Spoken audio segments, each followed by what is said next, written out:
ജീവിതത്തിൻ്റെ തന്നെ പ്രതിഫലനമാണ്. വികാരങ്ങളിലൂടെയും സംഭാഷണങ്ങളിലൂടെയും അഭിനയത്തിലൂടെയും മനുഷ്യൻ്റെ മനസ്സിനെ ഉണർത്താനും ബോധവൽക്കരിക്കാനും നാടകത്തിന് കഴിയും. ഇന്ന് ഞങ്ങൾ അഭിമാനത്തോടെ അവതരിപ്പിക്കുന്നു പിറന്നാൾ സമ്മാനം. പിറന്നാൾ സമ്മാനം. ഈ നാടകത്തിലെ കഥയും കഥാപാത്രങ്ങളും തികച്ചും സാങ്കല്പികം മാത്രമാണെന്ന് എല്ലാവരെയും ഓർമ്മിപ്പിക്കുന്നു. നമ്മുടെ കുട്ടികളുടെ അഭിനയ മികവിനെ കഴിയുന്നത്രയും കൈയടിച്ച് പ്രോത്സാഹിപ്പിക്കണം എന്ന് അപേക്ഷിക്കുന്നു. രംഗത്ത് ആയുഷ് അഖിലേഷ്, ഹൃദ്യ പ്രവീൺ, മയൂഖ, മുഹമ്മദ് അഫ്സൽ, അഖിലേഷ് ബിനു, സാവൻ MV. കഥ, തിരക്കഥ, സംവിധാനം പ്രജിൻ ബാബു. സഹായികൾ സെബാസ്റ്റ്യൻ സണ്ണി, അർച്ചന, സിൻഷിമ, കാർത്തീശ്വരി. തെറ്റുകുറ്റങ്ങളുണ്ടെങ്കിൽ പൊറുക്കണമെന്ന അഭ്യർത്ഥനയോടെ ഞങ്ങൾ ആരംഭിക്കുന്നു പിറന്നാൾ സമ്മാനം.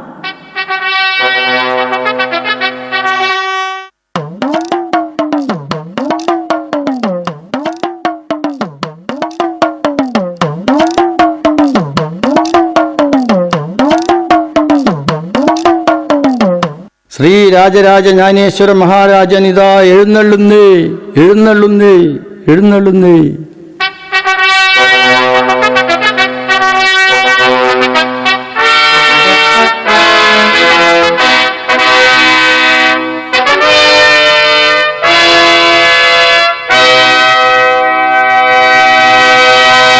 എന്താടോ 3 തവണ വിളിക്കുന്നത്? മഹാരാജൻ, ഞാൻ ഒരു തവണയേ പറഞ്ഞിട്ടുള്ളൂ. അടുത്തത് എക്കോ ആയിരുന്നു. ഓ, അങ്ങനെ. ആരെവിടെ? അടിയൻ. മഹാമന്ത്രി എവിടെ? മന്ത്രി അന്തഃപുരത്തിൽ തിരക്കിലാണ് രാജൻ. അന്തഃപുരത്തിൽ മന്ത്രിക്ക് എന്താണ് കാര്യം? മന്ത്രിക്കല്ലേ അവിടെ കാര്യം.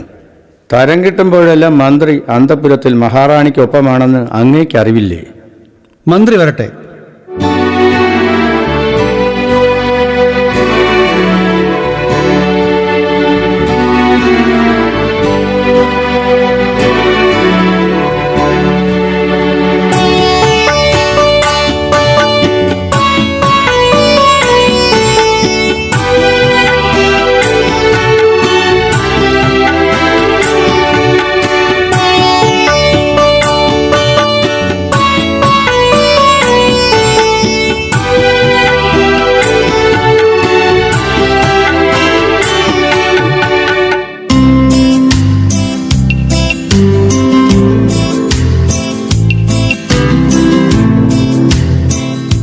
അളിയൻ.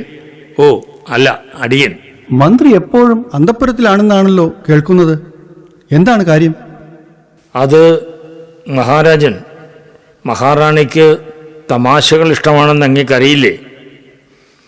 എപ്പോൾ തമാശ ഓർമ്മ വന്നാലും ഞാൻ അന്തഃപുരത്തിൽ മഹാറാണിയെ ചിരിപ്പിക്കാൻ ചെല്ലും. That's all. ഇംഗ്ലീഷ് പറയുന്നു. ഇത് AI-യുടെ കാലമല്ലേ, പിടിച്ചു നിൽക്കണ്ടേ? ആരെവിടെ? അടിയൻ. മഹാറാണി എവിടെ? മഹാറാണി പള്ളി നീരാട്ടിലാണ്. മഹാറാണിയോട് ആഗതയാകാൻ പറയൂ. കൽപ്പന പോലെ, കൽപ്പന പോലെ.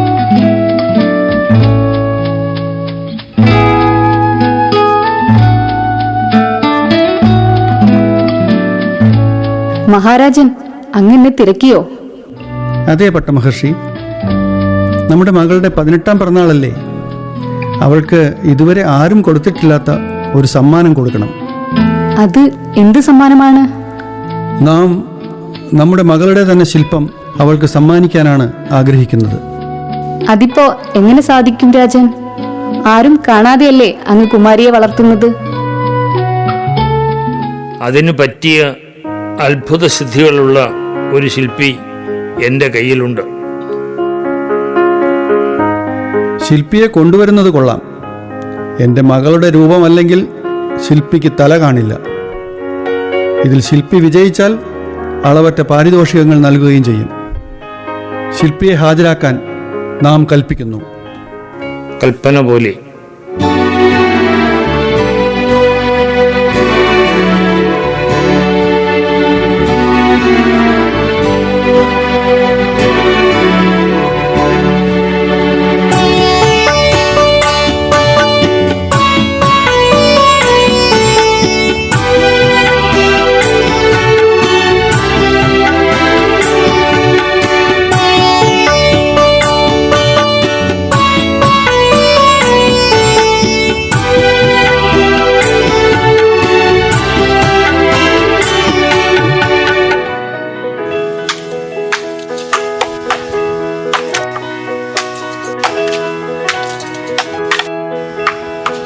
ഇന്നാണ് പിറന്നാൾ.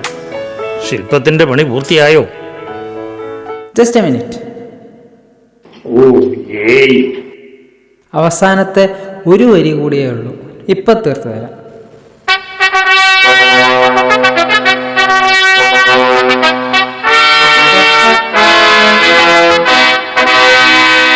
ശില്പം പൂർത്തിയായോ?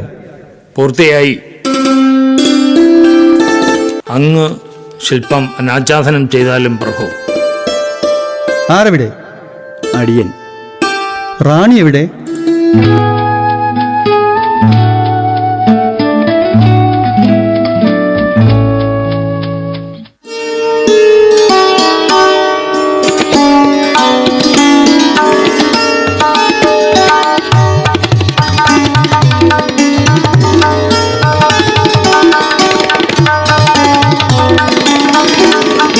ഗംഭീരം, അതിഗംഭീരം.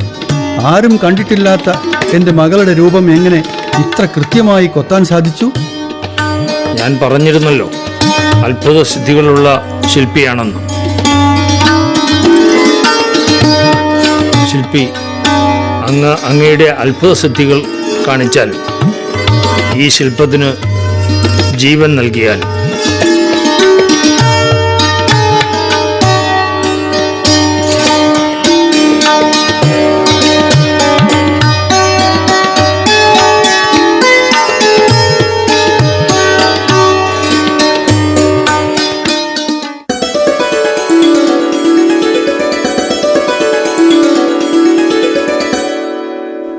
കുമാരി, അവിടുന്ന് മാതാവിൻ്റെ കാൽ തൊട്ട് വന്ദിച്ചാലും.